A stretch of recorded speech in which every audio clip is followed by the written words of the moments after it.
오늘 말씀 고린도전서 5장입니다. 고린도전서 5장.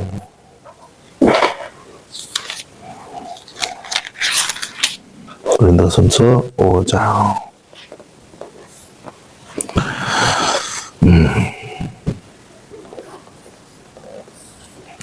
우리 12절에서 13절 했습니다. 12절에서 13절. 고린도전서 5장 12절에서 13절 함께 읽습니다. 시작. 밖에 있는 사람들을 판단하는 것이야 내게 무슨 상관이 있으리오마는 교회 안에 있는 사람들이야 너희가 판단하지 아니하랴. 밖에 있는 사람들은 하나님이 심판하시려니와 이 악한 사람은 너희 중에서 내쫓으라. 아멘.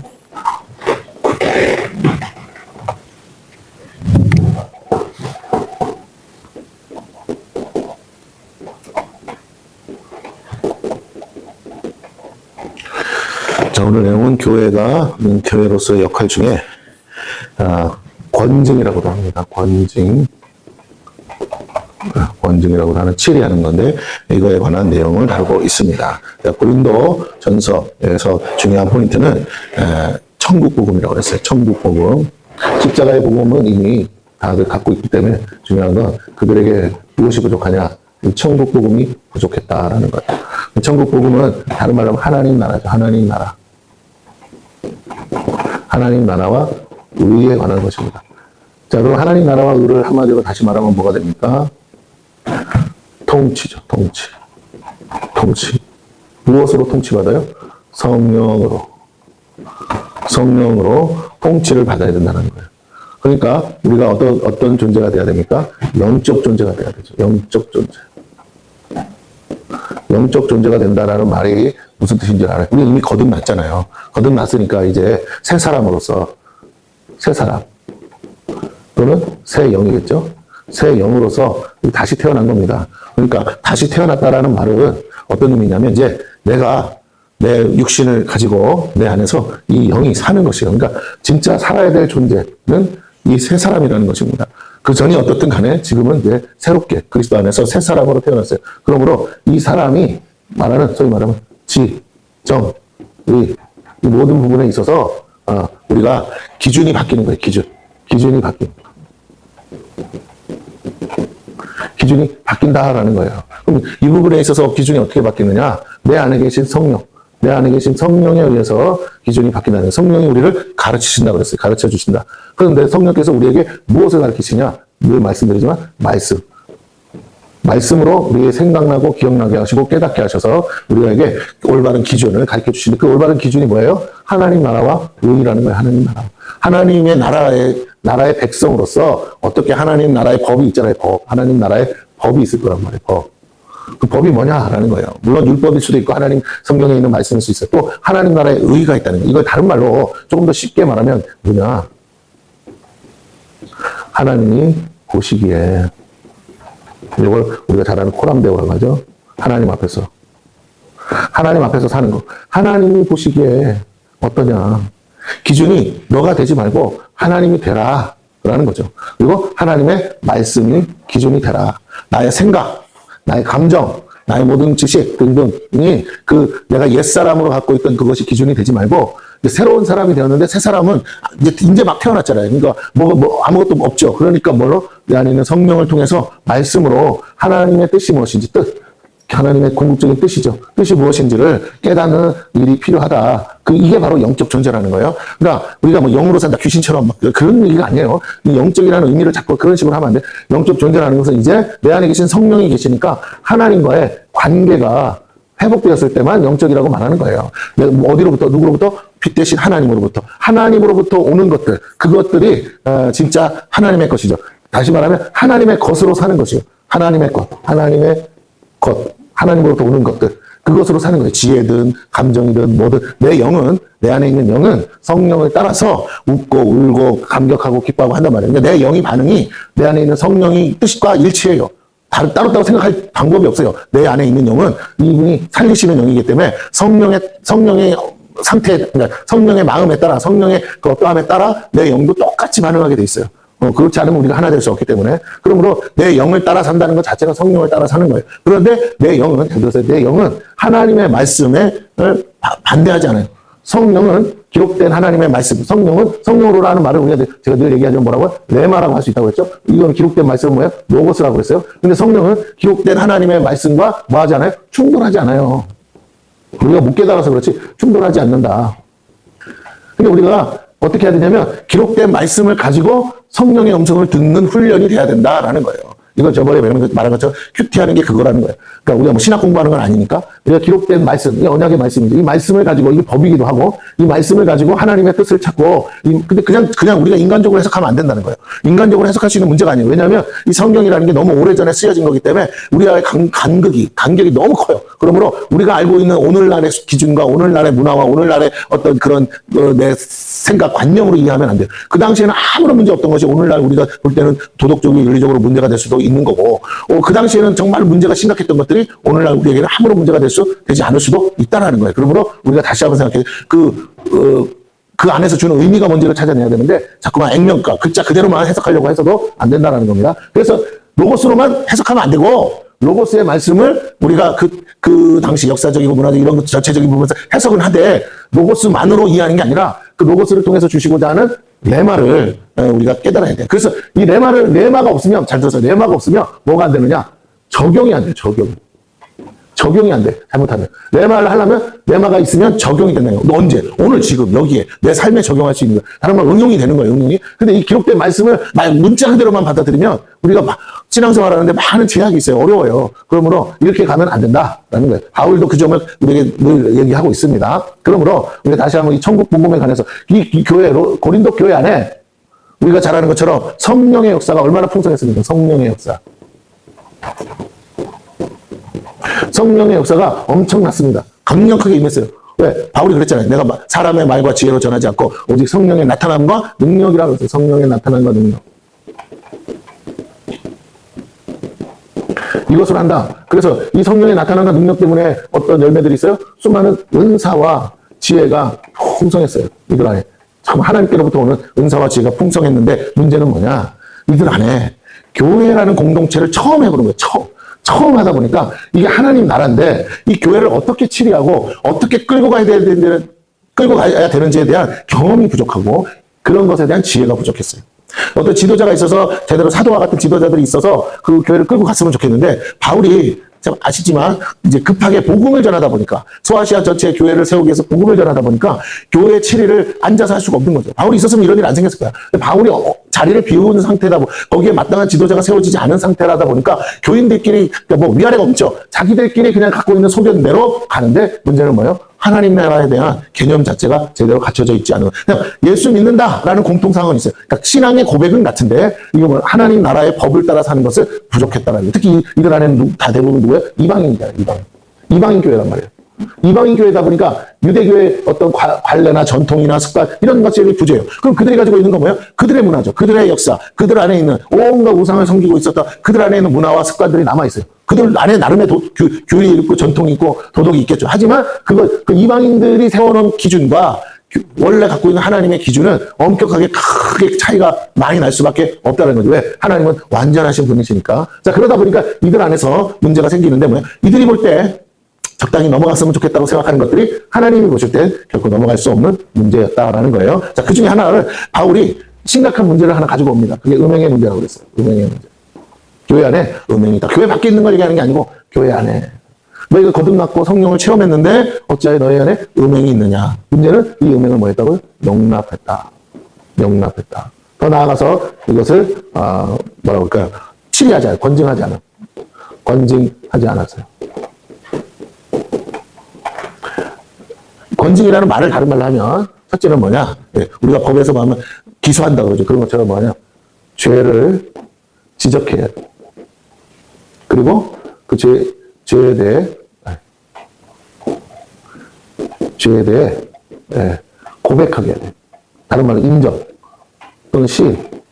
당사자가 자기가 죄 졌으면 뭐 한다고요? 고백하고 시인하게 해야겠죠. 죄를 지적하는 것만으로 안 되죠. 이게 우리가 말하는 법적으로는 수사하는 단계. 수사해서 기소했어. 그래서 재판장 앞에서 뭐라고? 당신 이런 물증이 있으니까 당신 죄진 거 맞지? 내가 잘못했습니다. 하면 정상 참작이라도 되는데, 그러면 이제 뭐 해야 돼요? 회개해야죠. 죄에 대해 뭐 해야 돼요? 회개. 네. 그러니까 우리가 뭐 천주교에서 말하면 한마디로 자발적인 고해성사가 있든지, 고해성사가 안 했을지라도 교회가 그 사실을 알고 권징을 해서 그 사람 하여금 자백하게 하든지 해야 돼요. 그리고 거기에 맞는, 이 죄에 대해 맞는 뭐라고요? 죄에 대해서 처벌 또는 징계가 필요하겠죠. 근데 이 과정이 다 묵살된 거예요. 이걸 하질 않은 거야. 다른 말, 이제 교회 정치라고 합니다. 교회 정치 중에 이 부분, 권징의 부분, 교회 정치가 여러 가지가 있어요. 정치 안에 인사도 있고, 뭐도 있고 다 있는데, 뭐 그 정치 안에 권징이라는 파트가 있어. 신학교과목 우리 배우잖아요. 근데 헌법책 가지고 그 안에 권징이 있는데 이런 성도들 안에 이런 문제, 장로 안에 이런 문제 있을 때 이렇게 처리한다. 그래서 뭐 직분이 있으면 직분 그거를 제명한다. 뭐 이런 여러 가지 나름의 법을 정해서 처리해야 되는데 이런 과정들을 다 무시한 거예요. 용납하고 더 나아가서 뭐예요? 눈 감아준 거예요. 눈 감아준 거예요. 한마디로 어떻게 했다는 거예요? 모른 척했어요. 첫째는 모른 척했어요. 두 번째는 이거예요. 어쩔 수 없다. 이렇게 하고 넘어가 버린 거예요. 이 심각한 거. 자, 보세요. 개인의 죄예요, 개인의 죄. 누구나 죄 지을 수 있죠. 근데 문제는 이 개인의 죄가 치리하지 않음으로 인해서 교회의 죄가 됐어요. 한마디로 공동체가 위기 가운데 온 거예요. 무슨 위기인데요? 하나님의 징계와 심판. 네? 대상이 된 거야. 이 사람만 받아야 될 벌을 교회 전체가 자기 역할을 하지 못해서 어떤 죄인데요? 자정능력이잖아요. 자정능력 상실. 나라가 보세요. 사법질서, 법치가 무너지면 죄인들로 가득하고 그럼 그런 나라의 국민 누가 그런 나라에서 살고 싶겠어요? 길 가다가 아무나 쏴 죽여도 잡혀가질 않는데 도둑질을 해도 잡아가질 않아. 그런 나라에서 어떻게 살겠냐는 거예요. 그 나라가 살기 좋은 나라냐 아니냐는 그 나라의 치안이 좋으냐 안 좋으냐. 우리나라가 한때 그래도 유명한 게 뭐야? 가장 치안이 좋은 나라, 시민의 습득이 좋아서 물건을 놔두고 가도 가져가지 않고. 네, 근데 그게 무너지고 물건만 놔두면 막 다 훔쳐가 버려. 뭐 이게 쓸모가 있든 없든 일단 가지고 간다. 뭐 유럽이나 이런 데 가면 막 그런 데잖아요. 남미 가면 그렇고. 이 치안이 뭐 경찰이 없는 게 아니라 다 있는데도 오히려 경찰이 왔는데도 도둑질을 하는 거죠. 네, 이런 식으로. 눈 감아주고 돈 몇 푼 주면 눈 감아주고. 이렇게 사법 질서가 무너지고 법치가 무너지고 치안이 무너져서야 그 나라가 서겠냐 이 말이에요. 스스로 자멸하고 공멸할 수밖에 없어요. 힘 있는 자만 살아남는다고 하지만 그 힘 있는 자마저도 행복한 세상이 될 수가 없어요. 그런 속에서는 국민들이 망해가고 있고 죽어가고 있고 정말 국민들이 나라를 버리고 떠나는데 어떻게 뭐 천년만 자기 때는 어쩔지 모르지만 두고두고는 안 된단 말이에요. 그러니까 자, 뭐 범죄자들만 범죄 소굴이 돼서 범죄자들만 드글드글한 나라가 되겠죠. 그 나라는 어느 나라도 원치 않는 나라가 될 수밖에 없어요. 먹고 살 길이 없어. 제대로 일을 해서 돈 벌어먹고 그러니까 자기 일을 해서 먹고 사는 사람이 없고 남의 거 훔쳐서 먹고 살려고 하다 보니까 뭐만 잔뜩해요? 범죄자들만 가득하니까 어떻게 해요? 남의 나라의 것도 훔쳐와야겠죠. 근데 누가 그게 주나요? 안 그러니까 뭐예요? 다 그 남미에 있는 나라들처럼 콜롬비아나 뭐 이런 나라들처럼 마약 팔아서 먹고 사는 거죠. 지금 다. 그러니까 그걸 막대로 다른 나라 사람들을 망쳐서 자기가 먹고 살라니까 안 되는 거죠. 네. 자, 수위가 넘어가면 결국은 망할 수밖에 없죠. 우리가 다시 한번 생각해야 돼요. 오늘 본문의 내용은 한 사람의 죄를 드러내기 위함이 아니에요. 개인의 죄가 심각한 죄가 있다는 걸 알고도 교회가 치리하지 않았어요. 그로 인해서 이것이 개인의 죄가 아니라 교회의 죄가 돼서 자정능력 상실을 공공연하게 말한 거죠. 그래서 공동체가 위기 가운데 있는 거예요. 왜 위기냐? 늘 얘기했잖아요. 이 교회 안에 뭐가 있다고요? 파벌이 있다고 그랬잖아요. 이미 파벌이 존재한다니까요. 근데 이 당사자, 개인이 이 사람의 소속이 어디냐의 문제란 말이에요. 소속. 이 사람이 만약에 바울파든지, 개바파든지, 아볼로파든지, 뭐 예수파든지, 뭐 그 안에 그 네 가지는 이미 얘기가 나왔으니까, 기타 등등 소속이 있는데 그 사람을 여전히 옹호하고 받아들이고 그 사람의 문제를 정당화하고 합리화시킨다면, 눈 감아준다면 그 소속의 정체성에 문제가 있는 거잖아요. 소속의 정체성. 그러면 나머지 파벌이 뭐 하겠어요? 공격하겠죠, 공격. 그 사람들의 도덕성과 윤리성, 이런 걸 공격하지 않겠어요? 우리가 뉴스에 보면 뉴스 보면 각 당들마다 맨날 국회의원들 중에 비리가 있거나 문제가 있으면 그걸 가지고 도덕적이냐, 저런 사람이 어떻게 국회의원이 되냐 하면서 막 공격하잖아요. 그래서 뭐 어떻게 돼요? 그 당 전체가 그 문제에 대해서 그걸 해결하지 못, 처리하지 못함으로 인해서 어떻게 돼요? 당 전체가 인지도, 국민들로부터 여론이 나빠지고 지지도가 떨어지고 다음에 국회의원 선거 나가봐야 이 당 출신이라고 하면 다 도덕적이고 윤리적으로 문제가 많다는데 누가 뽑아주겠어요? 개인의 죄를 확대해서 교회의 죄가 되도록 만든 그 과정. 그런데 바울 입장에서 납득이 안 되는 건 너희 안에 성령의 역사가 풍성하고 성령의 나타남과 능력이 있어서 예언도 그렇게 잘하고 투시도 잘하고 그런데 그 능력으로 잘 들으세요. 그 능력으로 어찌하여 이것들을 처리하지, 이 사람으로 하여금 회개케 하지 못하고 그것을 눈 감아주고 모른 척 해주면서 어떻게 해서 교회가 그 죄를 끌어안고 있느냐. 그래서 보세요. 이 치리하지 않은 죄가 어떻게 크냐면 마귀, 사단이라고 그랬죠. 마귀에게 틈을 줬다는 거예요. 틈. 이게 중요하다는 거예요. 이 사람 개인죄야. 이 사람 개인죄로 그냥 뭐 그러든지 말든지 했으나 중요한 건 마귀에게 뭐하고 틈을 줬다는 거예요. 어떤 틈을 줬냐? 죄의 정당성. 죄인데 이 사람을 봐줌으로 인해서 더 이상 뭐라고요? 이 교회 안에서는 죄가 되지 않는 게 되는 거예요.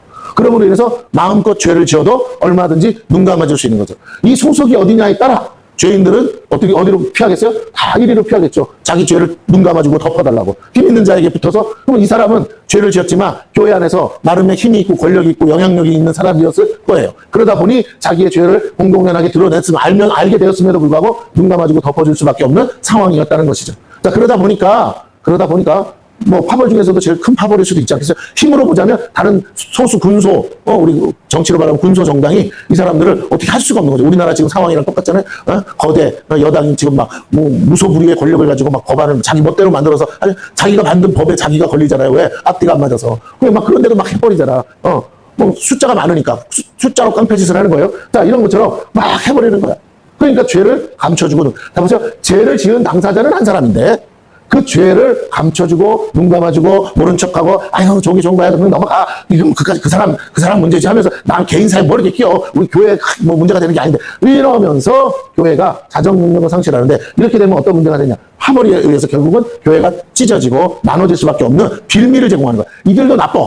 교회를 그렇게 깨트리면 안 돼. 바울이 앞에서 먼저 이것을 지적했잖아요. 너희가 그리스도의 몸을 찌질하느냐, 어떻게 사람에 속해서 팔을 하느냐. 그런데 같은 예수 그리스도 안에서 한 가족이요 공동체 형제자매인데 너희가 몸을 찌질하느냐, 그러면 안 된다 해놓고, 근데 뭐예요? 빌미를 준 거야. 이들이 그럴 수밖에 없는 이유가 뭐냐? 봤더니 변명했겠죠. 뭐라고? 아이고 바울사도 알지도 못하면서 그럼 여기 계시든가, 왜 여기 있지도 않으면서 우리만 욕해요? 아이 보세요, 이런 사람이 있었다고. 이미 다 뭐라고? 한 사람을 통해서 교회 문제가 이미 보고가 됐잖아요. 보고가 될 때 뭐라고? 이쪽에서 변명이 나올 수밖에 없는 거지. 왜? 아이고 우리는요 깨끗해요, 우리는요 아무 문제 없어요. 근데 이놈은 거 여기 무슨 판지 모르겠으나 하여튼 여기 이 사람이 속한 여기에 이 사람이 이런 죄를 짓고 있는데도 얘네들 눈 감아주고 모른 척하고요. 그런데 그럴 수밖에 없는 게 숫자가 많아요. 힘이 세요. 그리고 이 사람들이 다 중직자예요. 권력이 있어요. 그러다 보니까 우리가 어쩔 수가 없네요. 우리가 도저히 못 참으면 이제 어떻게 해요? 우리 신앙을 위해서라도 우리 나갈 수밖에 없어요. 우리 보고 뭐라고 하지 마세요. 이것부터 해결해 주세요. 이것도 해결 안 하면서 우리 보고 욕하지 마세요. 이게 고린도 교회 현재 상황이다. 우리도 알아요. 왜 성령님이 말씀하세요. 그 문제 가지고 기도하라고 뭐 어쩌고. 근데 안 돼요. 지적을 했어요. 뭐라고 해도 안 돼요. 네. 근데 뭐 지적을 했다기보다는 공공이 다 알고 있는데, 문제는 대다수, 모든 성도들의 대다수가 뭐 그럴 수도 있지. 뭐 그게 큰 문제인가? 라고 생각하고 넘어갔다라는 거예요. 이상하다. 우리도 이렇게 생각해 보시죠. 성령의 은사와 능력이 나타나는데 병자도 고쳐, 뭐 할 수만 있으면 죽은 자도 살려. 그런데 왜 도덕적이고 윤리적인 문제에 있어서 이렇게 깨끗하지 못하지? 왜 사람들이 이러지? 성령의 능력이 충만한데도. 다시 말씀드립니다. 성령의 은사와 능력은 우리의 인격과 전혀 관계가 없어요. 내가 완전하고 완벽한 인격을 가져야 성령이 오신다면 누구도 성령 받을 사람은 없어요.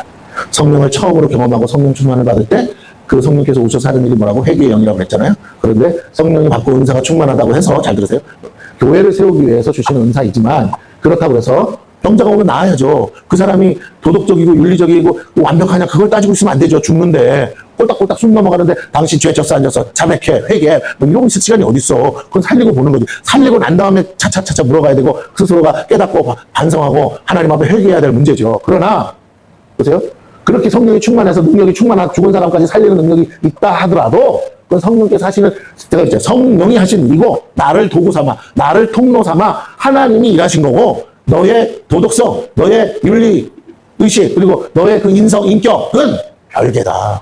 제가 그랬죠?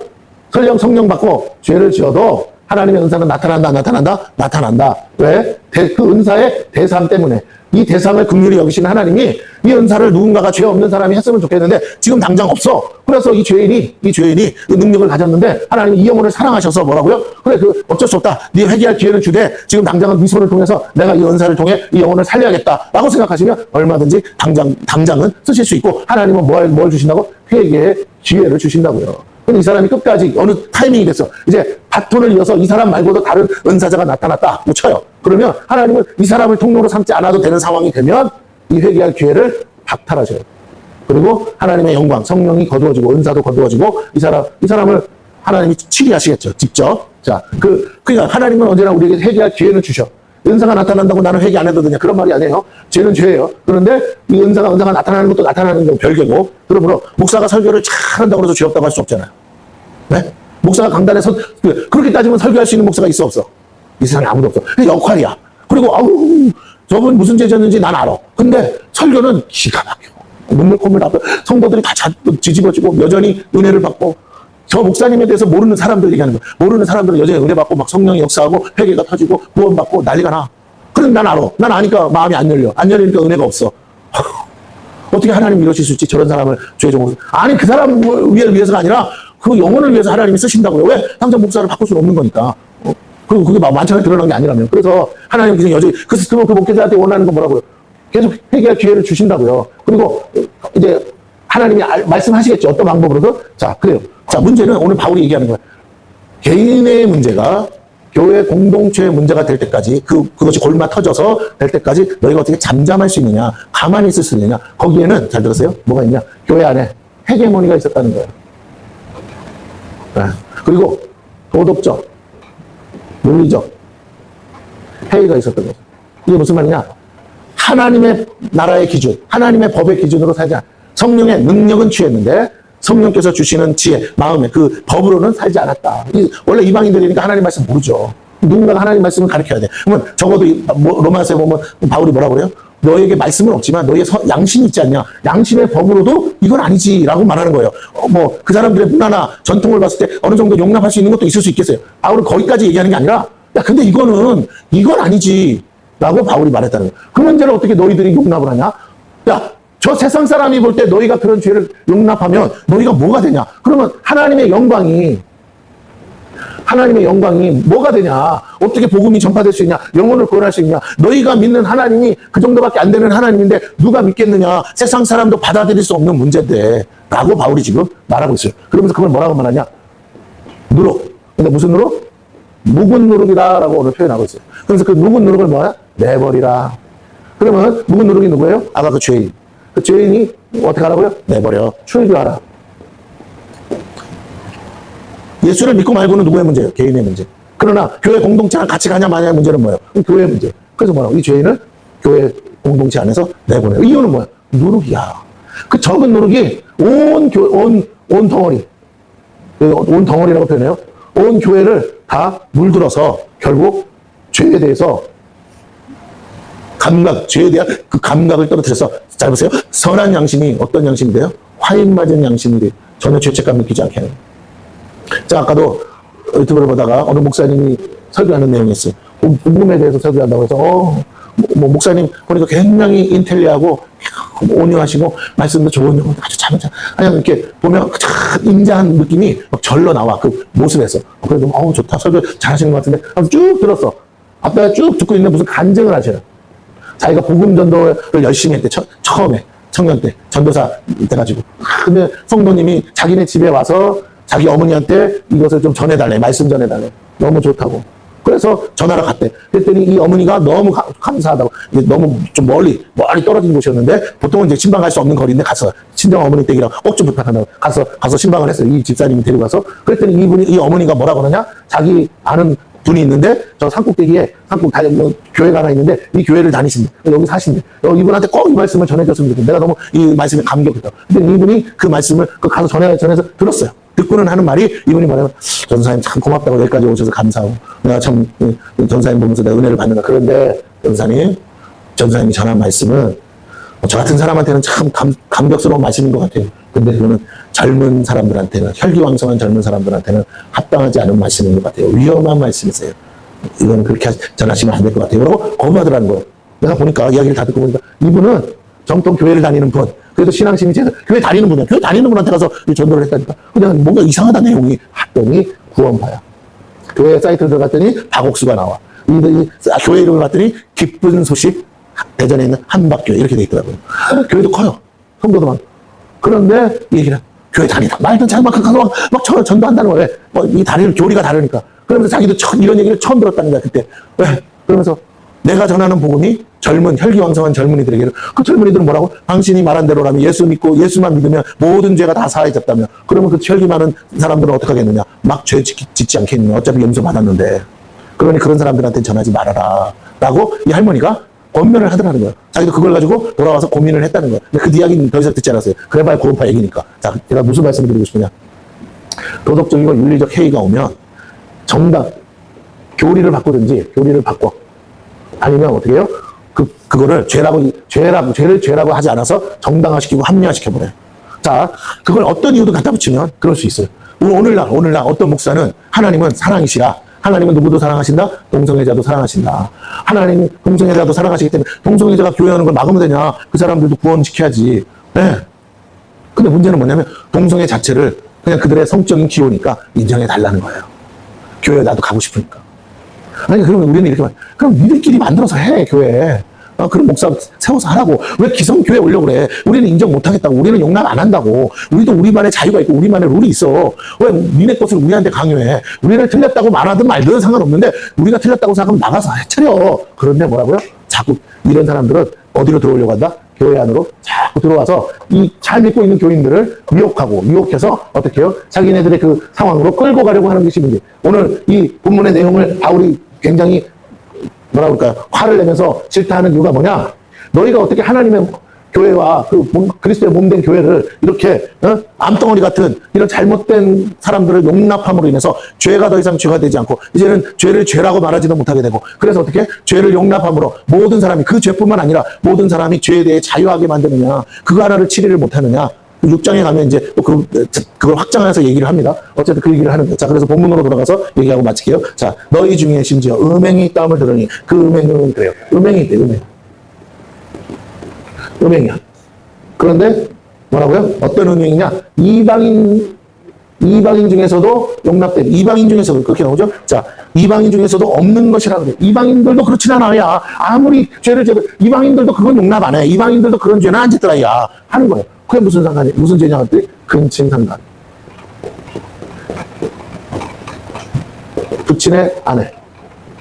부친의 아내를 취한 거죠. 네, 여기 그렇게 나오죠? 다시 읽어봅니다. 너희 중에 심지어 땀을 들으니 그런 음행은 이방인 중에서도 없는 것이라 누가 그의 아버지 아내를 취했다는 거다. 자, 이 상황이 어떻게 돌아가는지는 자세히 설명은 안 합니다. 그러나 한 가지는 보면서요. 자, 성도가 있는데 이 사람이 어떤 사람인지는 모르겠으나 이 사람이 가정을 가졌을 수도 있고 가정이 없을 수도 있겠어요.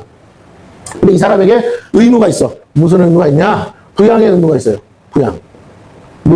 누구를? 부친을. 근데 자, 부친이 살아있을 수도 있고, 부친이 안 계실 수도 있겠죠.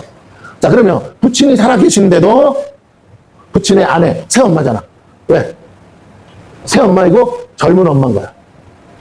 그게 아니면 이런 일이 있을 수 없겠죠? 새엄마면서 젊은 엄마를 자기 아내로 취했다는 거죠. 근친상간 아버지가 계시는데도 그거. 아버지가 뭐 병들어 누워있다든지 어떤 이유가 있겠죠? 자. 그러면 이 여자가 나의 새엄마고 젊은 엄마라는 걸 다른 사람들이 다 알아요, 몰라요? 교회가 인식을 하고 있는 거죠. 맞습니까? 다 아는 거야. 이미 알고 있는 거고. 신방도 여러 번 갔을지도 몰라. 자, 부친이 돌아가셨어. 그래서 부양하고 있는데 새엄마, 젊은 엄마 혼자 남은 거잖아. 이 엄마를 모시고 살아야 되는 의무가 있다든지 아니면 그 엄마를 내보내서 그죠? 젊은 엄마니까 뭐라고요? 시집을 가서 새 가정을 꾸리게 해주든지 두 가지가 있겠죠. 그런데 어떻게 했다고? 갑자기 족보가 뒤바뀌어서 이 새엄마를 자기 새 아내로 취했다는 거예요. 자, 가정이 있다면 불륜을 떠나서 말도 안 되는, 그죠? 며느리 입장에서 시어머니가 졸지에 뭐가 돼요? 세컨드가 되는 거잖아요. 그렇게 돼서 난리가. 근데 잘 보세요. 이건 남자 문제야. 이거 분명히 그렇게 나오니까 남자가 교회를 다닌다는 건 그 당시의 문화로 보면 그 집 식구들도 뭐라고요? 다 같이 교회를 가는 거잖아요. 맞습니까? 가정을 가졌다면 가족과 자녀들까지 다 교회를 다니는데 알고 있는데 엊그제까지만 해도 할아버지도 살아계시고 그런데 저 새엄마고 젊은 엄마지만 어쨌든 할머니야. 할머니든 시어머니. 이 양반을 갑자기 교회도 다 알고 있는 중에도 자기 아내로 삼았다? 이 사람은 정말 아나무인이죠. 아나무인. 이 사람이 교인이라는 걸 감히 말할 수가 없죠. 이 사람은 인간적으로 진짜 성도로서 자격 박탈이죠. 자격 박탈. 어떻게 이런 사람이 교회에 다니며 어떻게 이런 사람이 교회에서 역할을 할 수 있냐는 거예요. 그런데 이 사람에게 뭐가 있었을까? 직분이 있든지 직분이 없든지인데 어쨌든 이 사람은 교회에 뭐가 있어요? 영향력이 있는 사람. 아마 금전적 영향력이 컸을 거예요. 교회 공동체를 유지하기 위해서. 그러다 보니까, 자, 보세요. 이 사람 때문에 파벌이 생겼다면, 이 파벌이 있다는 거죠. 그럼 이 사람 때문에 뭐요? 먹고 사는 사람들이 그 교회에 많이 등록할 수도 있어. 아니면 이 사람 때문에 그 집안에 있는 노예들, 그 집안에 있는 종들도 다 교회에 다니게 될 수도 있어. 우리 집 주인이 이러고 있는 거예요. 자, 부친이 돌아가셨다면 부양해야 될 의무를 저버린, 자기 의무를 저버린 거죠. 그리고 아내를 맞이해서 교회를 데리고 나오죠. 교회를 당연히 데리고 나오니까 교회가 알죠. 그럼 교회가 여전히 알고 있는데 거기에 대해서 치리하지 않고 권징하지 않은 거죠. 뭐 지적도 안 하고. 자, 그래서 이 문제를 교회가 처리하지 않고 오히려 뭐 용납했다는 거예요. 문제가 심각해지죠. 자, 지금 그 얘기를 하고 있습니다. 그러면서 2절, 그리하고도 너희가 오히려 교만해졌어. 교회를 향해 말합니다. 너희가 교만해졌어. 어떻게? 어찌하여 통한이 여기지 않... 이 문제 교회가 이러고 가고 있는데 어떻게 이걸 가지고 통한이 여기지 않느냐. 어떻게 우리 교회가 썩었다, 교회 망한다, 이게 무슨 하나님의 교회냐, 이렇게 해야 되는데, 막 가슴을 치고 해야 되는데, 서로 의논을 하고 이 문제를 어떻게 처리할까, 의논하고 회의해야 되는데, 그렇게 안 했다는 거예요. 그러면서 뭐라고 합니까? 그 일을 행한 자를 너희 중에서 쫓아내지 아니하겠다. 다른 말 용납했다는 거예요, 용납. 그럼 그 사람이 영향력이 컸다는 거죠. 그 사람을 내보내면 그 사람뿐만 아니라 다른 사람들까지 나가고 파버리니까 동시에 뭐예요? 그 사람이 나가면 교회가 휘청휘청하네. 아유, 우리가 나가는 거는 아무런 영향력을 못 줘. 그런데 저들이 나가면 교회 문 닫아야 돼. 이러는 순간 심각해지는 거예요. 그러니까 그러니까 죄인 줄 몰라서가 아니에요. 알고 있어. 이방인 중에서도 없는 짓이야. 그런데도 그 사람이 그렇게 하는 거. 그리고 그제까지만 해도 어머니라고 부른 여자를 이제 내 아내라고 하면서 교회 데리고 나오는 거. 이 상황을 보는 거죠. 그러면서 그걸 뭐라고 하냐. 그리스도 안에서 사랑으로 이야기하는 거예요. 이게 말이 되냔 말이에요. 그러면서 만약에 이 사람이 성령께서 오셔서 이 젊은 엄마를 내 아내로 맞아들이라고 버릴 수도 없고 내 아내로 맞아들이라고 하셨습니다. 이러면 어쩔 거냐는 거예요. 자, 귀신이 역사하고 마귀가 역사하는 거죠. 3절, 내가 실로 몸으로는 떠나 있으나 영으로는 함께 있었어. 자, 이 말이 뭐냐면 바울이 얘기하는 거예요. 너희가 지금 내가 없다고 이런 짓거리까지 하는데 바울의 뭐라면 영으로 그래, 영으로 내가 너희와 함께 있다. 그런데 바울이 그 다음에 또 비슷하게 이 논절을 갑니다. 뭐라고 하는지 보세요. 거기 있는 것 같이 이런 일을 행한 자를 이미 판단하여노라. 그러면서 주 예수의 이름으로 너희가 내 영과 함께 모여서. 자, 바울이 그들과 함께 있는데 그 예수의 이름으로라는 것은 대표성을 말하는 거예요. 대표성. 이 모든 일을 예수의 이름으로 처리하겠다는 거예요. 내 뜻이 아니야. 주님의 뜻으로 하겠다는 거야. 주님의 이름에 먹칠하지 않게 해서 주님의 이름값에 맞게 하겠다.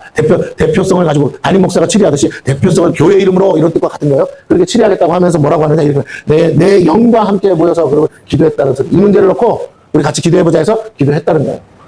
그랬더니 결론이 뭐냐? 판단했지만 그래서 자, 우리 주 예수의 능력으로 그래. 능력이 뭐냐면 이걸 이렇게 말해야 돼요. 이걸 무슨 성령의 능력이 아니고 교회의 권세예요.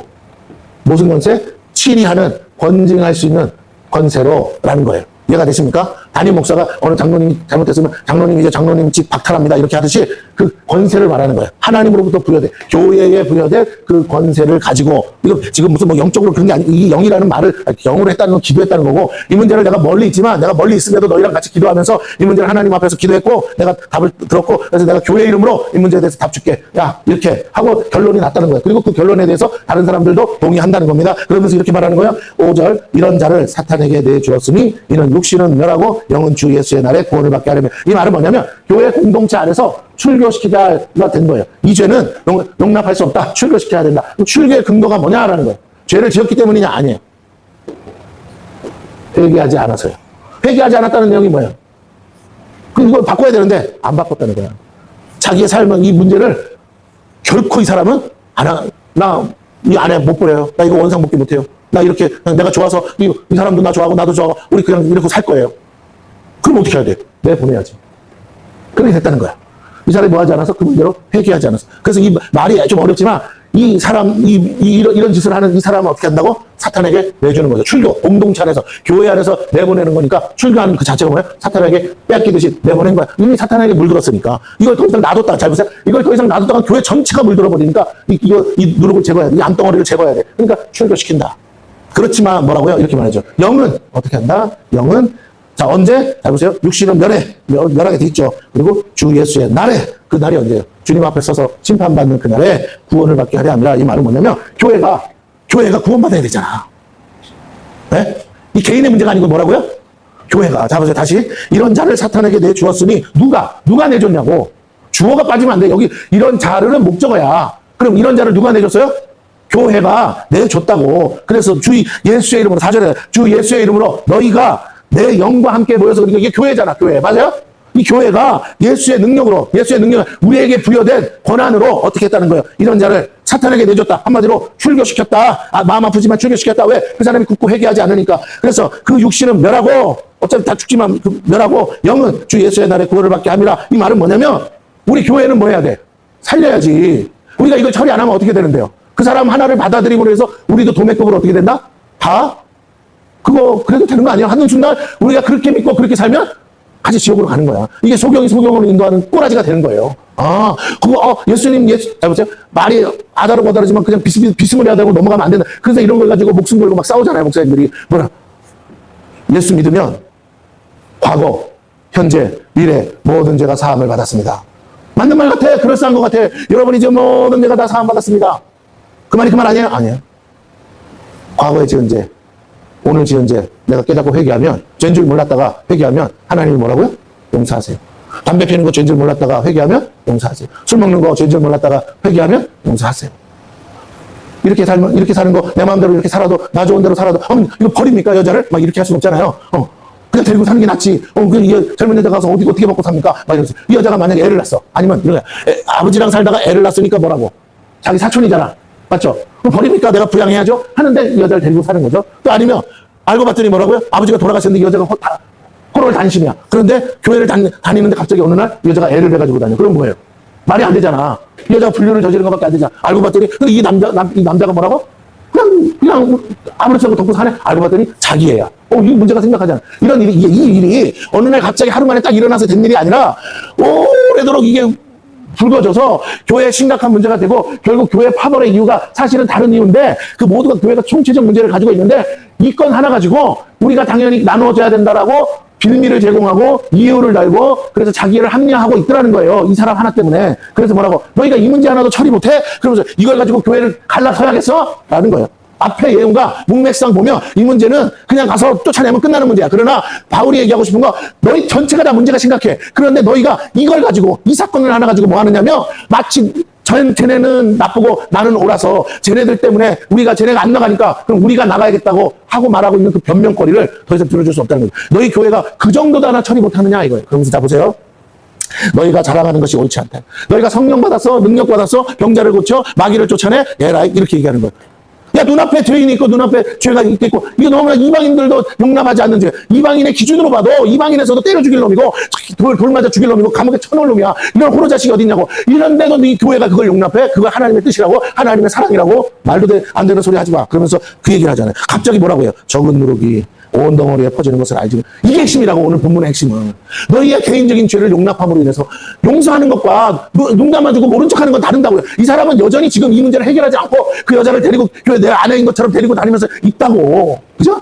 젊은 여자니까 뭐라고. 애도 가졌을 거야. 늙은 아버지는 능력이 없어서 애를 못 갖게 했어도 이 남자는 아들이니까 능력이 있으니까 그럼 족보가 완전히 꼬이고 콩가루 집안이 되고 이거는 유대인으로서도 있을 수 없는 일이고 이건 이방인들도 용납하지 않는 도덕적 문제인데 어찌 교회가 이걸 용납하느냐. 그것도 예수의 이름으로 용납하냐 이 말이에요. 그러면서 그 사람에게 직분을 주고 알고 봤더니 돈 많이 낸다는 이유, 헌금 많이 낸다는 이유로 용납하죠. 미쳤냐? 이러는 거예요. 너희 다 같이 죽을래? 이거예요. 너희의 영이 예수님의 날에 구원받기 싫어? 이런 말이에요. 자, 그러면서 7절 너희는 누룩 없는 자인데 자, 이 사람의 죄에 대해서 이 사람을 질책하지 않잖아요, 바울이. 뭔 말인지 알겠어요? 이 사람은 이미 판단 끝났어. 출교시키라 이거야. 나 가기 전에 그 사람 있는 꼴 보지 않게 해라는 거야. 그 사람이 회개하지 않는다면. 자, 그러면서 하는 말이 뭐냐? 원래 너희는 내가 처음 전도할 때 어떻게? 불순물이 없었어. 온전한 복음으로 있었던 너희인데 어쩌다가 이 모양 있고 누가 와서 뭘 어떻게 가리켰길래 선생이 달라지고 파가 나눠지고 너희가 각자 속에 오른 대로 막 주장하는데 너희 안에 이렇게 세상 사람도 욕할 만한 죄가 있는데도 이거 하나를 해결을 못하느냐 하면서 누룩 없는 자인데 새 덩어리가 되게 하여 묵은 누룩을 내버리라. 우리의 유월절 양, 그래서 유월절 양 대신 그리스도께서 희생되셨다. 죄 없으신 분이 죽으셨다. 그렇게 해서 살린 우리의 모든 죄를 사하셨는데 어찌 너희 안에 이런 묵은 누룩, 죄의 바이러스가 들어와 있는데도 그것을 치료할 생각을 안 하냐. 그러면서 자 봅니다. 8절. 이러므로 우리가 명절을 지키되 뭐라고요? 묵은 누룩으로도 말고 악하고 악의에 찬 누룩으로도 말고 누룩이 없이. 이게 중요해요. 누룩이 없어야 돼. 내가 전한 복음에 다른 거 전하면 안 돼. 내가 하나님, 주님이 가르쳐 준 거 외에 다른 거, 하나님의 말씀 아닌 다른 거, 세상 기준으로 가지고 들어오지 마. 좋은 게 아니야. 좋은 게 좋다고 하다가 죽는 거야. 다 망하는 거야. 지옥으로 가는 거야. 마귀의 유혹이야. 자, 분별하고, 너 어떤 것도 섞지 마. 섞지 말고 온전하게 누룩 없는 떡으로 제사 지내라고 했잖아. 그러면서 누룩 말고 누룩이 없이 오직 순전함과 진실함에 떡을 하자. 이게 구약시대의 예법이라. 너희가 이 당시에 신약 성경이 없어요. 그러면서 바울이 기록된 말씀 밖으로 넘어가지 말라고 그랬죠? 맞아요? 지난번에 배웠잖아요. 그 기록된 말씀 안에서 얘기하는 거야, 지금. 너희가 기록된 말씀 밖으로 넘어간 거야, 지금. 그래서 내가 이걸 지적하는 거야. 기록된 말씀에 어디 이런 얘기가 있냐고. 말도 안 되는 얘기잖아. 기록된 말씀 안으로 들어와. 그래서 하나님의 뜻이 뭔지 찾아. 그리고 하나님의 뜻이 뭔지를 이해해. 라고 얘기하는 거예요. 그러면서 9절부터 좀 더 다르게 얘기합니다. 자, 보세요. 내가 너희에게 쓴 편지에 음행하는 자들을 사귀지 말라 하였거니와. 이 말 너희가 오해한 것 같아. 뭐라고? 이 말은 이 세상에 음행하는 자들이나 탐하는 자들이나 속여 빼앗는 자들이나 우상 숭배하는 자들을 도무지 사귀지 말라 하는 것이 아니니 만일 그리하려면 너희가 세상 밖으로 나가야 할 것이라. 이게 무슨 뜻이냐면 보세요. 세상 사람들은 한마디로 음행뿐만 아니라 죄덩어리, 죄인이라고. 죄가 죄인 줄 모르고 살아요. 자기들의 기준에 의해서 죄가 죄가 아니란 말이에요. 언제든지 사람을 죽이고도 정당화할 수 있는 거예요. 자, 그런데 이런 사람들을 어떻게 해야 된다고? 그 죄 가운데서 건지는 것이 하나님의 뜻이고 그것이 복음이라고요. 그들이 죄인 줄 모르고 지은 죄도 예수 믿으면 다 죄 사함 받고 구원받을 수 있다라는 거. 그리고 그렇다고 해서 그게 죄가 아니냐가 아니라 그 죄까지도 알게 하면서 그러면 너희가 지옥 갈 수밖에 없는데 예수만 믿으면 다 용서받으니까 과거의 모든 지은 죄, 알고 지은 죄든 모르고 지은 죄도 다 용서해 줄 테니까 이제부터 예수 믿고 새 사람이 돼서 하나님의 뜻대로 살아라. 죄 짓지 말고 살자. 이렇게 주님 나라 갈 때까지 죄 안 짓고 사는 것이 하나님 뜻이다. 그리고 혹시라도 죄를 졌다면 빨리 회개하자. 이거예요. 그런데 교회 안에 뭐의 법?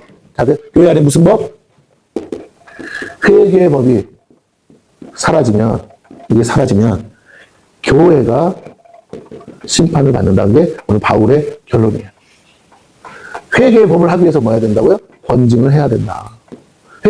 권징은 뭐예요? 회개하지 않는 사람을 출교시키는 것도 있지만 죄 지은 죄인이 자기가 지은 것이 죄라는 걸 알려줌으로 인해서 회개케 하는 거. 이것이 교회 안에서 강단에서 설교하는 목회자나 교회 안에 공동체가 해야 할 일. 그래서 뭐 하라고 그러냐면 두세 사람이 가서 뭐 하라고 그래요? 권면해라. 그래도 말을 안 듣거든. 어떻게 상종하지 마라 그러자. 상종하지 말라는 말이 더 이상 공동체에서 뭐 하라는 거예요? 받아들이지 마라. 그 사람과 같이 예배를 드리다가 교회가 심판을 받는다.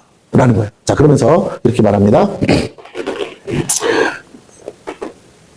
무슨 12절. 밖에 있는 사람들을 판단하는 것이야 내게 무슨 상관이 있으리오마는. 자, 밖에 있는 사람 어차피 죄인이야. 그들에게 사귄다는 말이 뭐냐면 전도하라는 거예요. 그 사람들을 건지는 게 우리의 목표라서 그들이 죄인인 건 당연하지. 근데 그들이 예수 모르고 지은 죄를 예수 안에서 용서하는 거야. 그러나 내가 말하는 거 용서해 준다는 말과 그 행위 자체를 가지고 고치지 않고 들어온다는 말과는 다른 거야. 동성애자를 용서할 수 있어? 그런데 동성애자가 여전히 동성애 죄를 짓는 것을 용납하는 건 아니야. 우리는 그 행위가 죄라는 걸 지적했기 때문에 그 행위는 받아들일 수 없어. 그러나 그 영혼을 받아들일 수는 있어. 근데 그가 그 죄를, 그 행동을 멈추지 않겠다 그러면 우리는 받아들일 수 없는 거예요. 왜? 그 사람을 받아들이는 순간 교회도 같이 그 죄의 도마에 올라서 하나님의 심판을 받고, 나 예수 믿는데요. 너희가 주여 한다고 구원받는 게 아니라 내 아버지의 뜻대로 해야 된다 하는 그 뜻이 이거예요. 교회 안에 이 권징이 일어나지 않으면 너희가 예수 믿다가 주의 이름으로 능력을 행하다가도 뭐라고요? 너희가 같이 도매급으로 넘어간다. 그 디모데서에도 나오잖아요. 죄 있는 사람이랑 가까이 있으려고 하지 마. 그 사람이, 그래서 성경이 뭐라고요? 죄를 짓는 사람은 계속 죄를 짓게 하고, 죄 안 짓는 사람은 계속 죄 짓지 않게 하고. 무슨 말인지 알겠어요? 선을 긋고 권면해서 떨어져. 네가 가서 권면해서 회개케 못한다면 멀리해. 가까이 하지 마. 이렇게 말하는 거예요. 왜? 거기에 물들 수 있기 때문에. 그런데 이 사람들의 문제가 뭐였어요? 왜 그렇게 용납했습니까? 그게 뭐냐면 인정과 사정 때문에 그렇다는 거예요. 같은 그러니까 우리 주인인데 뭐 하는 거야. 저분이 만약에 저렇게 되면 나는 어떡합니까? 나는 교회 나오고 저분 주인이 안 나. 내가 어떻게 그럼 교회를 나옵니까? 이러면서 그 사람이 10사람 전도해서 저 사람 나가면 10사람 나가는데 그럼 교회 문 닫아야 되는데 그럼 어떡합니까? 뭐 이러면서 인정과 사정에 끌렸다는 거예요. 그러니까 바울이 뭐라고 말하냐? 보세요. 바울이 어떻게 말하냐면 영으로 한다는 거예요. 영으로 한다는 거. 영은 건 뭐다? 말씀이다. 말씀이 건 뭐예요? 법이다. 여러분 재판관이 인정과 사정에 끌리면 돼요? 재판관이 아무리 불쌍하다고 해서 참작은 되지만 그렇다고 죄를 용납할 수 있습니까? 죄인은 죄를 졌는데도 인정과 불쌍하다고 죄를 유죄를 무죄로 만들 수는 없는 거 아니에요? 맞아요? 네? 이해가 돼요 지금? 정당방위라든지 정상 참작을 하는 경우는 있어도 불쌍하다고, 내가 볼 때 불쌍하다는 이유로 법을 바꿔서 막 무죄주 선고할 수는 없는 거잖아요. 예, 이걸 얘기하는 거예요. 네가 지금, 너희들이 지금 인정과 사정에 끌리다가 영이신 하나님 앞에서 너희의 영이 지옥으로 간다고. 정신 차려. 교회 일을 왜 인정과 사정으로 끌고 가냐. 불쌍한 건 불쌍한 거야. 그러나 불쌍하다고 그래서 하나님을 배반해? 하나님을 등져? 하나님과 원수가 돼? 하나님을 대적해? 이게 말이 되냐고. 말이 안 되는 일이잖아. 그러면서 하나님 찾고, 교회, 그러면서 예수님 찾아? 그러면서 복 달라고 빌어? 그건 말이 안 되는 거잖아. 하나님이 원치 않는데. 자, 그러면서 말합니다. 이렇게 말해요. 전도의 목적으로 용납하는 것과 교회 안에 들어와서 이제 모든 걸 다 씻고 새 삶을 살겠다고 하는 사람이 여전히 자기의 옛사람의 습관을 쫓아가 여전히 짓는 죄를 그저 아무렇지도 않게, 우리 다 용서받았잖아요. 이제 지나간 건 지나간 거고 이거 그냥 이미 엎어진 물인데 그냥 용납해 주세요. 이렇게 넘어갈 수 없다라는 거예요. 13절. 밖에 있는 사람들은 하나님이 심판하시려니와 이 악한 사람은 너희 중에서 내쫓으라. 이유는 뭐라고요? 이 사람이 회개를 하면 다행이고 회개 안 하면 지금 이 바울의 말대로라면 이 사람은 뭐 하지 않는다? 회개하지 않는다. 그러면 이 사람을 내쫓으라고 말합니다. 그럼 이 사람 때문에 따라 나갈 사람도 있겠죠. 이 사람 때문에 따라 나가는다는 말을 알아들어야 돼. 이 사람 때문에 따라 나간다는 사람은 그것을 죄로 여기지 않는다. 그러니 그들은 이미 하나님 나라의 뭐라고요? 상속자로서 하나님의 기업을 유업으로 받을 자가 아니다. 스스로가 하나님의 그 나라를 상속받는 것을 포기하거나 다른 말. 그들이 교회를 세우고 그들이 만나서 뭐라고 한들 그건 아무 의미 없어요. 왜? 세상 사람이 볼 때는 목사예요. 세상 사람이 볼 때는 장로예요. 세상 사람이 볼 때는 교회 다니는 신실한 사람이에요. 제가 방금 아까 서두에 말한 구원파 교회를 다니는 사람도 거기도 목사요, 거기도 장로요, 권사요, 신실하게 믿고 그래서 교회가 부흥해서 하지만 하나님 눈으로 볼 때는 그들은 악한 자 중에 악한 자고 그들 안에는 회개의 법이 사라졌기 때문에 회개의 법은 누가 일하신다고? 성령이 일하시는. 성령이 일하시는 게 뭐예요? 회개케 하는 건데 회개하는 것을 법을 없애서 아예 회개할 생각마저 갖지 않겠고 예수 이름 팔아가지고 우리는 다 죄사함 받았으니 더 이상 죄를 지어도 이제 회개 안 해도 됩니다. 한 번 회개한 걸로 끝났습니다. 이제 우리는 영원한 구원을 받았습니다. 여러분이 아무리 많은 죄를 지어도 우리는 천국 가기로 작정되어 있으니 걱정하지 마세요. 그렇다고 죄 지으라는 말은 또 아닙니다. 세상 법은 또 지켜야죠. 하면서 이렇게 두리뭉실 넘어간다면, 잘 들으세요. 지난번 우리가 부산에 있는 그 다락방교회 유병수 목사가 그 교리를 전함으로 결국에는 거기서 수많은 목회자들이 처음에 내가 믿었던 복음은 이게 아니었는데 복음이 변질된 걸 알고는 다 탈퇴했어요. 1000명의 목사가 그 안에서. 거기도 나름 교단을 만들었거든요. 수없이 많은 사람이 이단 했는데 정확하게 어디부터 이단인지 밝힐 수가 없었는데 그들이 결국 그 열매로 도덕적 회의, 윤리적 회의로 인해서 그 열매가 드러났어. 근데 왜 그랬냐 봤더니 그걸 죄로 여기지 않더라. 더 이상 이제 용서받았는데 그게 더 이상 무슨 죄가 되지? 우리 예수님의 십자가의 보혈의 공로가 이까지 죄를 다 우리는 앞으로 지을 모든, 우리는 다 어차피 죄 지을 수밖에 없는 연약한 자인데 앞으로 지을 모든 죄까지도 이미 다 용서받은 거야. 우리가 처음에 예수 믿을 때 회개한 걸로. 두 번, 세 번 회개기도 안 해도 돼. 라고 말하더라는 거예요. 근데 요 비슷하게, 요렇게까지는 아닌데 요 비슷하게 전한 분이 있어요. 그분이 뭐냐? 최근에 도마에 오른 박영선 목사님. 자꾸 교회 안에서 회개 강조하지, 십자가 강조하지 말고 회개 강조. 그 너머로 가라는 거예요. 구원받은 이유. 그러면서 그 너머로 가라는 거예요. 여러분 잘못하다가 복음이 변질돼요. 천국 복음이 필요하지만 여러분 천국 복음의 핵심은 회개라니까요. 하나님 나라의 복음은 회개예요. 천국 복음도 믿음이야. 예수 믿고 죄 사함 받는 것도 믿음으로 받는다면 천국 가는 것도 믿음으로 가라는 거예요. 근데 네가 하나님을 믿는다면 하나님 앞에 서라는 거예요. 하나님 앞에 서면 내가 죄인이라는 거예요. 그래서 나는 끊임없이 예수의 보혈로 나를 씻어야 되고 날마다 씻어야 되고 하나님의 말씀으로 나를 씻어내라는 거예요. 어제 죄 짓고 용서받았어도 오늘 또 죄 지을 수 있고 내가 알고도 짓는 죄가 있지만 모르고도 짓는 죄가 많아서 부지런히 말씀의 거울을 살펴서 어머 이것도 죄였구나. 주여 용서하여 주시옵. 하나님은 이미 다 용서했다가 아니라 네가 회개하면 어떤 죄도 얼마든지 용서해 주시겠다는 게 하나님의 복음이지. 네가 회개 안 해도 내가 알아서 다 용서해 줄게가 그러면 하나님은 죄를 용납하시는 분밖에 안 돼. 이해가 되십니까? 내가 앞으로 지을 모든 죄까지 다 알아서 용서해 준다고요? 그럼 하나님은 마음 놓고 죄 져라. 너는 앞으로 한 가지 죄 지을 거고 너는 10가지 지을 건데 쌤이야 똑같아. 이미 예수 안에서 다 용서받았어. 걱정하지 마. 망새끼가 너를 아무리 참수해도 너는 내가 사랑하는 자녀야. 너는 반드시 천국 갈 거니까 염려하지 마. 듣기에는 기쁘고 행복하고 아이고 더 이상 이제 내 구원의 문제는 아무런 문제가 없겠구나 착각하지. 복음을 변질해도 이렇게 교묘하게 변질하냐고요. 주님의 말씀을 얼마든지 중한 죄라도 주홍빛같이 붉은 죄라도 네가 회개하면 오늘 네가 다시 깨닫고 회개하면 내가 흰눈같이 양털같이 깨끗게 해주겠다고 하시는 거지.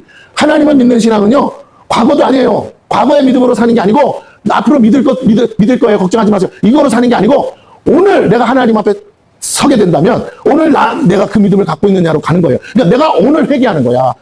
회심해서 믿는 거지. 여러분 내가 용서받았다고 해서 회개도 안 해도 되냐? 아니에요.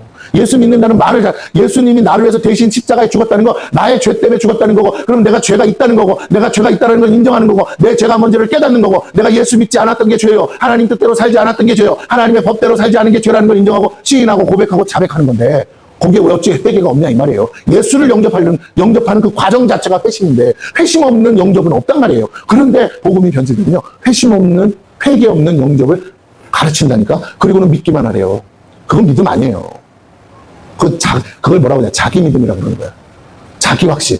구원의 확신인데, 구원의 확신을 자기가 만들어내. 성경 보고 연구해서. 앞뒤가 안 맞는 소리. 그러면 성경에 회개라는 말이 예수님의 복음서 이후에 없어야 돼. 근데 끊임없이 회개하라고 나오잖아요. 사도들도 끊임없이 회개하라고 나오잖아요. 어떻게 그게 앞뒤가 맞는 단추가 맞겠냐 이 말이에요. 예수 믿어서 다 끝났는데 그렇지 않다라는 거예요. 다시 말씀드립니다. 우리가 교회 신앙생활을 하면서 자꾸만 회개 없는 신앙생활을 하는, 이것이 오늘날 변질되는 이단이라고 대놓고 하는 거와 다른 거야. 이단은 교주가 있는 거야. 예수를 대체하는 대체제가 있는 거야. 그들도 회개합니다. 그들도 회개하는 거 알죠? 교주 뜻대로 안 하면 회개해야 되잖아. 그들도 회개는 해. 근데 우리가 말하는 그런 회개가 아니고 자기들 기준에서 안 맞는 짓을 하면 회개하라고 그래. 그런데 잘 보세요. 교회 안에 어느 날 복음이 변질돼서 그럴싸하게 교회인 것처럼 들어와서 목사야, 장로교 목사, 성결교 목사, 순복음교회 목사, 성령 받아서 방언하고 은사 체험 다 하는데 자꾸 회개를 강조하잖아요. 오늘날 교회가 십자가의 복음이 사라지고 그 다음에 천국 복음이 사라지면서 회개의 영이 사라지고 있어요. 그러니까 성령을 받았다고 하는데 저게 성령의 열매가 나타나지 않는 성령의 역사가 나타나더라는 겁니다. 여러분 다시 한번 말씀드립니다. 오늘 우리가 이것을 깨닫고 한 사람의 죄를 용납함으로 인해서 교회 전체가 물들어서 다 같이 심판받는 그 어리석은 소경이 소경을 인도하는 꼴이 되면 안 되고, 우리는 끊임없이 그 사람의 죄를 드러내서 그 사람을 창피주고 그 사람을 힐난하고 그 사람을 정죄하라는 게 아니에요. 바울이 그런 말 하지 않아요. 고린도 후서로 갑니다. 고린도 후서 미리 갑니다. 바울이 이것 때문에 너무 마음이 힘들어서 이렇게 말해요. 고린도 후서 4장으로 갑니다.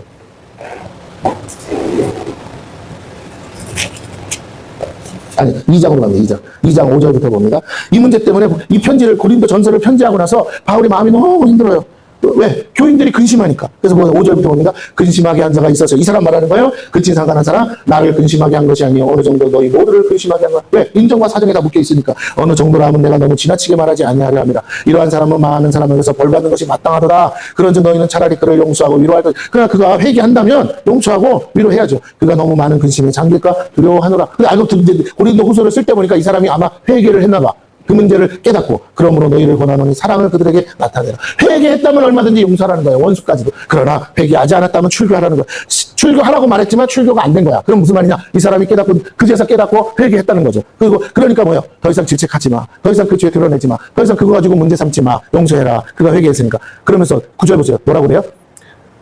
너희가 범사에 바울이 말한 대로 순종하는지 그 증거를 알고자 하여 내가 이것을 너희에게, 고린도 전서를 말하는 거야. 이것을 너희에게 썼노라. 과거 시제야. 썼노라. 너희가 정말 내 말대로 했는지 안 했는지 봤어. 그랬더니 너희가 회개하고 돌았으니까 그 문제 해결하니까, 교회 안에 그런 문제가 더 이상 생기지 않게 하니까 이제 올바로 가니까 뭐예요? 너희가 무슨 누구를 용서하면 나도 그러하고, 내가 만약에 용서한 일이 있으면 용서한 그것은 너희를 위하여 그리스도 앞에서 한 것이니 이는 우리로 뭐라고? 사탄에게 속지 않게 하려 합니다. 우리는 그 계책을 알지 못하는 바가 아니로라. 사탄의 계기가 뭔데요? 한 사람의 죄로 인해서, 그 죄를 용납하고 합리화시킴으로 인해서 교회 전체를 죄 가운데 빠뜨리고 교회를 멸망의 구렁텅이로 데리고 가는 거, 그 미혹에서. 그래서 출교가 필요하다. 미워서가 아니고 영혼은 귀하죠. 그러나 그걸 용납함으로 인해서 교회 전체가 다, 죄도 짓지 않은 사람들까지도 죄인 만들어서 같이 십자가의 도를 가지 못하고 지옥으로 갈 수 있으니 너희들 정신 차리고 이 문제에 대해서 명확하게 하자.